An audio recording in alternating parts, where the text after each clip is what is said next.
युद्ध से जीत हार का फैसला जरूर होता है, लेकिन यह हमेशा सिर्फ और सिर्फ विनाश लेकर आता है। रूस को भी 6 महीने की जंग लड़ने के बाद यही सबक मिल रहा है। ऐसी मीडिया रिपोर्ट सामने आई है कि रूस के हथियारों के गोदाम खाली हो चुके हैं, एक्सपोर्ट का बिजनेस चौपट होता जा रहा है। तमाम तरह के घाटों के बीच रूस की अर्थव्यवस्था बड़े नुकसान और मंदी की तरफ आगे बढ़ने लगी है। हथियारों के लिए रूस को अब एंटी अमेरिका लॉबी से मदद लेनी पड़ रही है। दूसरे देशों को हथियार बेचने वाला रूस अब खुद हथियार खरीदने के लिए नई नई डील कर रहा है। युद्ध और हथियारों की खरीद पर एक तरफ मोटा खर्च हो रहा है, तो वहीं दूसरी तरफ प्रतिबंधों ने रूस की कमाई को बेहद कम कर दिया है। यूक्रेन की जमीन पर चंद घंटों में जितने धमाके होते हैं, क्या उसी रफ्तार से हथियारों का प्रोडक्शन मुमकिन है? क्या चंद सेकंड में विस्फोट करने वाले मिसाइलें और बम इसी स्पीड से बनाए जा सकते हैं? वाकई ये नामुमकिन है। जाहिर है 6 महीने से अधिक समय से चल रहे युद्ध में जिन हथियारों का इस्तेमाल हुआ वो एक पुराना स्टॉक है। हथियारों का जो जखीरा तबाही मचाने के बाद टुकड़ों में बंट गया, वो रूस के हथियारों के गोदाम में बरसों पहले ही रख दिए गए थे। हथियारों के नष्ट होने के साथ ही करोड़ों अरबों डॉलर भी स्वाहा हो गए, जिन्हें हथियारों के बनाने पर खर्च किया गया था। यूक्रेन तो बर्बाद हो ही चुका है, लेकिन यूक्रेन के साथ अमेरिका समेत कई नाटो देश हैं। लेकिन रूस के सामने अब दोहरी चुनौती है। रूस को लड़ने के लिए हथियार चाहिए, रूस को अर्थव्यवस्था चलाने के लिए फंड चाहिए, हथियार खरीदने के लिए मददगार देश चाहिए। रूस का नाम दुनिया की महाशक्तियों में जरूर शुमार है, लेकिन रूस इतना ताकतवर भी नहीं कि बरसों अपने दम पर लड़ सके। लाख पाबंदियों के बावजूद देश को मंदी से बचाए रखे। यही वजह है कि अब पुतिन के लिए सबसे बड़ा चैलेंज हथियारों के गोदाम को भरने के साथ ही सरकारी खजाने को भरने का है। यूक्रेन शुरुआत से ही जंग में बने रहने के लिए सहयोगियों से हथियार हासिल कर रहा है, लेकिन अब बारी रूस की है। वो भी इसलिए क्योंकि ताकतवर मुल्कों के पास भी संसाधन सीमित हैं।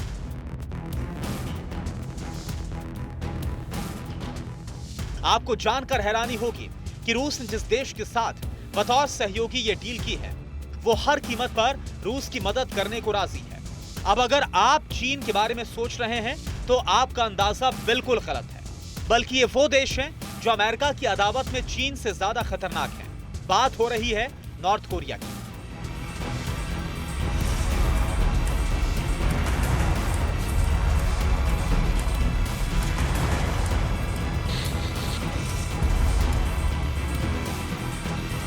दरअसल ये खुलासा खुद अमेरिका की खुफिया एजेंसी ने किया है, जिसमें बताया गया है कि रूस और उत्तर कोरिया के बीच एक बड़ी और अहम डील हो गई है, जिसमें नॉर्थ कोरिया रूस को हथियार सप्लाई करेगा, जिसके बदले में रूस एक सहयोगी के रूप में नॉर्थ कोरिया की अर्थव्यवस्था को सुधारने में मदद करेगा। दावे के तहत रूस और नॉर्थ कोरिया के बीच एक ऐतिहासिक डील हो चुकी है। इस डील में नॉर्थ कोरिया को रूस ने हथियार निर्माता देश के रूप में स्थापित किया है। डील के तहत उत्तर कोरिया रूस को लाखों रॉकेट्स की सप्लाई करेगा। इसके अलावा रूस तोप के गोले भी नॉर्थ कोरिया से ही खरीदेगा। अब ये डील हैरान इसलिए करती है, इस डील से रूस की ताकत और अस्तित्व पर सवाल खड़े होते हैं।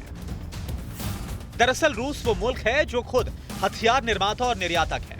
इसके अलावा रूस का रक्षा बजट अमेरिका को ध्यान में रखकर ही तैयार होता है, और वो भी अपनी जरूरत के हिसाब से नए नए एक्सपेरिमेंट्स के तहत शक्ति में बढ़ोतरी करता है। लेकिन यूक्रेन से जारी जंग के बीच हालात हथियार खरीद के लिए डील तक आ गए। दूसरी तरफ हैरानी बढ़ाने वाला कारण यह भी है कि रूस ने हथियार खरीद के लिए चीन नहीं चुना, बल्कि नॉर्थ कोरिया को चुना। हालांकि रूस और नॉर्थ कोरिया की डील का एक सिरा अमेरिका की दादागिरी को जवाब और चुनौती देने की तरफ भी खुलता है। इस रणनीति के तहत रूस उन छोटे देशों को अपना सहयोगी बना रहा है जो अमेरिका के मुकाबले ताकतवर तो नहीं है, लेकिन उन्होंने अमेरिका की नाक में दम करके रखा है। और दूसरी सच्चाई यह भी है कि इन देशों के शीर्ष नेतृत्व की सनक से अमेरिका भी डरता है, जिसका एक उदाहरण ईरान भी है। इससे पहले रूस ने ईरान के साथ एक अहम रक्षा डील की है। इस डील के तहत रूस ने ईरान से अटैकिंग ड्रोन्स खरीदे हैं। इन अटैकिंग ईरानी ड्रोन्स की पहली खेप रूस भी पहुंच चुकी है, और दावा किया जा रहा है कि इन ड्रोन्स का रूस ने यूक्रेन में इस्तेमाल भी कर लिया है। जाहिर है अमेरिका को सीधी चुनौती देने और उकसाने वाली रणनीति के तहत ही रूस ने ईरान के ड्रोन्स का चुनाव किया, और अब अमेरिका की मुश्किल बढ़ाने वाली रणनीति के तहत नॉर्थ कोरिया के साथ ये डील की गई है। हालांकि रॉकेट्स और तोप के गोलों की डील उस समझौते का हिस्सा हो सकता है जिस पर प्रेसिडेंट पुतिन और किम जोंग ने लेटर एक्सचेंज के जरिए मुहर लगाई थी। इस समझौते में गर्त में जा रहे नॉर्थ कोरिया को बचाने का सौदा हुआ था। रूस और नॉर्थ कोरिया के बीच हुए समझौते के तहत नॉर्थ कोरिया ने 1 लाख सैनिक यूक्रेन भेजने पर सहमति दी है। इन सैनिकों में 60% वर्कर पुनर्निर्माण करने वाले इंजीनियरिंग कोर्स के होंगे।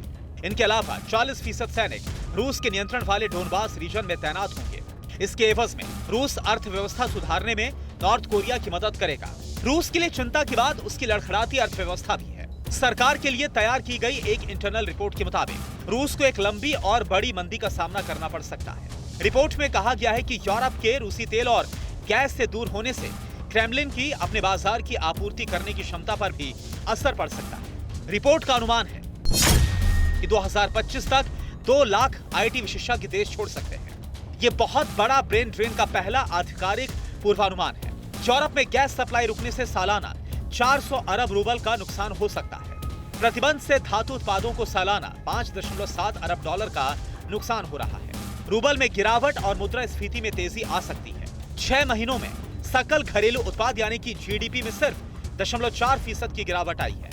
रूस की सरकार के एक टॉप अधिकारी ने भविष्यवाणी की है कि पूरे साल के लिए सकल घरेलू उत्पाद यानी कि GDP सिर्फ 3% कम होगा। IMF यानी कि अंतर्राष्ट्रीय मुद्रा कोष ने पिछले साल लिखा था कि रूस ने पूर्वी यूक्रेन में 2014 के संघर्ष और क्रीमिया के कब्जे के बाद से नकदी जमा की थी और युद्ध के लिए तैयार था। रूस यूक्रेन के लिए कितना तैयार था इसका पता आने वाले वक्त में चलेगा, लेकिन इतना तो तय है कि प्रतिबंधों की वजह से रूस के लिए इकोनॉमी को पहले की तरह बरकरार रखना एक बहुत बड़ा चैलेंज है। Bureau report, TV9 Bharatvarsh.